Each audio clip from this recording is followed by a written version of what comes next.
কিছু বছৰ পূৰ্বৰ পৰা অসমলৈ বিভিন্ন ধৰণৰ সেলিব্ৰিটি আহি থাকে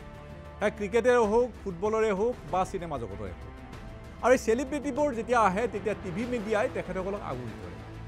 কিন্তু আজিলৈকে এই সেলিব্ৰিটিসকল অহাৰ পিছত তেখেতসকলে কি কৈছে আৰু সাংবাদিকে কি সুধিছে মই কওঁ সাংবাদিকৰ প্ৰথম প্ৰশ্ন হয় ছাৰ বা মেডাম বুলি কৈ তেওঁলোকে সুধে যে অসমলৈ আহি কেনে লাগিছে আৰু ছাৰ বা মেডামৰ চমু উত্তৰ ভাল লাগিছে যদি কিবা কৈ 2 মিনিটৰ সাক্ষাৎকাৰ এটা পালে তেতিয়াও একেখিনি কথাকে সোধা হয় যে অসমত কেনে লাগিল বা অসমৰ খানা কেনেকুৱা এই ধৰণৰ দুটা প্ৰশ্নই বিশেষকৈ সেলিব্ৰিটিসকলক আমাৰ সাংবাদিকে সোধে এই দুটা প্ৰশ্নতে জোৰ দিয়ে প্ৰায় সংখ্যক অসমৰ টিভি সাংবাদিক ধৰি লওক আপুনি জাপানলৈ ফুৰিবলৈ গ'ল জাপানত আপুনি সাগৰীয় জিয়া মাছৰ লবষ্টাৰ চাচিনি খালে এই খাদ্যবিধ সাগৰৰ মিছা মাছ জাতীয় মাছ জীয়াই কাটি প্লেটত সজাই খাবলগীয়া হয় আমি মছলা খোৱা মানুহ হয়তো সেই ধৰণৰ খানা খালে আমাৰ বমি হৈ যাব পাৰে নিশ্চিতভাৱে লবষ্টাৰ চাচিনিৰ সোৱাদ আপোনাৰ বাবে সুখকৰ নহ'ব বিশেষকৈ ভাৰতীয় যিসকল পৰ্যটক আছে তেওঁলোকৰ কাৰণে বৰ বিশেষ সুখকৰ নহয়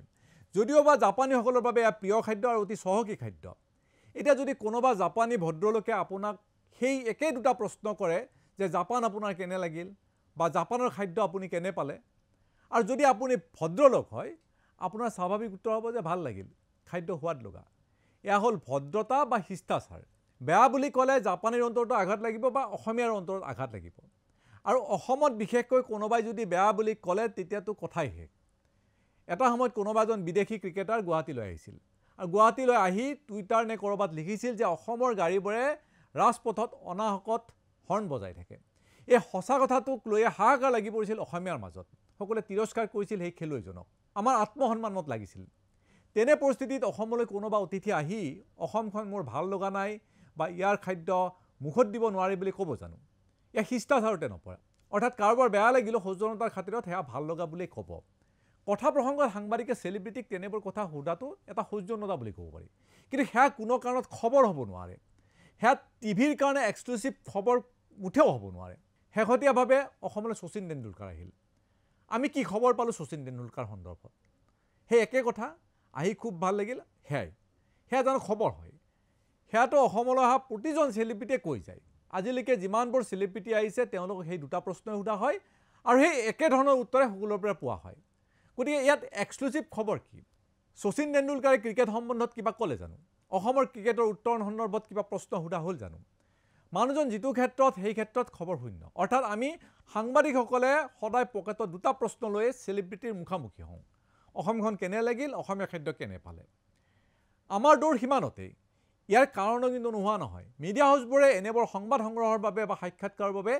সেই ক্ষেত্ৰত বুৎপত্তি থকা লোকক পঠাব লাগে বুলি নাভাবে অৰ্থাৎ যদি খেলুৱৈ আহিছে খেলৰ বাতৰি কৰা সাংবাদিকক নপঠায় বা ৰাজনীতিবিদ আহিলে অসমলৈ ৰাজনীতিৰ বাতৰি কৰা লোকক নপঠায় কথাবোৰ এনেধৰণৰ হয় যে ধৰি লওক ৰাজনৈতিক ক্ষেত্ৰৰ বাতৰি কৰা সাংবাদিক এজনৰ বিশেষ কোনো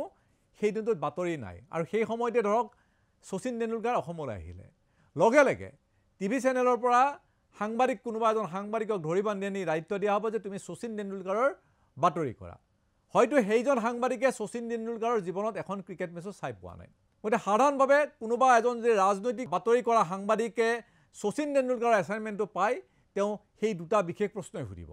এনে এক পৰিস্থিতিত এক সঁচা কাহিনী কওঁ শুনক টিভি মিডিয়াৰ এগৰাকী জ্যেষ্ঠ সাংবাদিক খেল আৰু ক্ৰাইমৰ বাতৰিৰ সৈতে বহু বছৰ জড়িত বহু অভিজ্ঞতা তেওঁৰ খেল আৰু ক্ৰাইমৰ সন্দৰ্ভত এই দুটা দিশত সাংঘাতিক বুৎপত্তি আছে সাংবাদিকজনৰ এদিনাখনৰ ঘটনা ক্ৰিয়া আৰু ক্ৰাইমৰ ৰিপৰ্টিং কৰা সেই সাংবাদিকজনৰ সেইদিনা বিশেষ কোনো বাতৰি নাছিল কাৰ্যালয়তে বহি আছে এজন সম্পাদক পৰ্যায়ৰ ব্যক্তিৰ চকুত পৰিল যে সাংবাদিকজন ওলাই যোৱা নাই অফিচতে বহি আছে গতিকে স্বাভাৱিকভাৱে সেই বিশেষ ব্যক্তিজনৰ চকু পৰিল যে কিয় বহি থাকিব অফিচত লগে লগে এছাইনমেণ্ট দিয়া হ'ল কোৱা হ'ল যে তুমি অতি সোনকালে ওলাই যোৱা অমুকলৈ তাত মুখ্যমন্ত্ৰী আহিব আৰু মুখ্যমন্ত্ৰীক তুমি অমুক কথাটো সুধিবা আৰু সেই বিশেষ সাংবাদিকজনে যিজনে ক্ৰিয়া আৰু ক্ৰাইমৰ বাতৰিয়ে কৰি থাকে তেওঁ ক'লে যে মোৰ ৰাজনৈতিক ক্ষেত্ৰত বিশেষ কোনো ধৰণৰ নলেজ নাই বা বিশেষ কথা মই নাজানো গতিকে মুখ্যমন্ত্ৰীৰ মুখামুখি হোৱাৰ ক্ষেত্ৰত মোৰ কিছু সমস্যা আছে কিন্তু তাৰপাছত তেওঁ জোৰ দিয়া হ'ল যে তেওঁ মুখ্যমন্ত্ৰীৰ সেই বিশেষ সংবাদমেলখনলৈ যাবই লাগিব হুকা পিছলাকৈ ক্ৰিয়া সাংবাদিকজনে কেমেৰা পাৰ্চন লগত লৈ ওলাই গ'ল আৰু নিৰ্দিষ্ট ঠাইত মুখ্যমন্ত্ৰীক লগ পালে আৰু লগ পোৱাৰ পিছত সিধাই সাংবাদিকজনে মুখ্যমন্ত্ৰীক সুধি দিলে অফিচৰ পৰা সেই কৈ পঠোৱা প্ৰশ্নটো মুখ্যমন্ত্ৰী চতুৰ মানুহ গতিকে প্ৰশ্ন সোধাৰ ধৰণ কৰণ দেখি বুজি পালে যে বপুৰা ৰাজনৈতিক জ্ঞান বৰ দকৈ নাই লগে লগে মুখ্যমন্ত্ৰী সাংবাদিকজনক ওলটাই সেই প্ৰশ্নৰ আনুষংগিক অন্য কথা কিছু সুধিলে লগে লগে থতমত খাই গ'ল সাংবাদিকজন ফাট দিয়া মুখুমতি পাতালে লুকাও অৱস্থা সেই ক্ৰিয়া আৰু ক্ৰাইমৰ বাতৰি কৰা সাংবাদিকজনৰ পৰিস্থিতি স্বাভাৱিক কৰিবলৈ মুখ্যমন্ত্ৰী হাইমাৰি ক'লে যে পৰৱৰ্তী সময়ত প্ৰশ্ন কৰিবলৈ হ'লে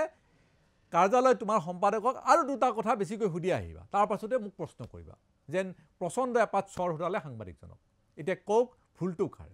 সাংবাদিকজনৰ নে তথাকথিত সম্পাদকজনৰ এনেবোৰ কাৰণতে অসমৰ জনতাই খবৰ নামত অখাদ্য লাভ কৰে দুটা প্ৰশ্নৰ মাজতে সাংবাদিকৰ প্ৰশ্ন সীমাবদ্ধ হৈ থাকে অসমীয়া খাদ্য কেনে লাগিছে অসমলৈ আহি কেনে লাগিল এই দুটা প্ৰশ্নয়ে অত বছৰ অসমলৈ অহা সেলিব্ৰিটিক সদায় কৰি হোৱাইছে আৰু সদায় একেখিনি উত্তৰে পায় আৰু সেয়াই বিগ ষ্টৰী হিচাপে বিগ ব্ৰেকিং হিচাপে টিভি মিডিয়াই আমাৰ জনতাক দি আছে প্ৰকৃতাৰ্থত এইবোৰ সঁচা অৰ্থত বিগ ব্ৰেকিং নে বা এয়া সঁচাই খবৰ নে ধন্যবাদ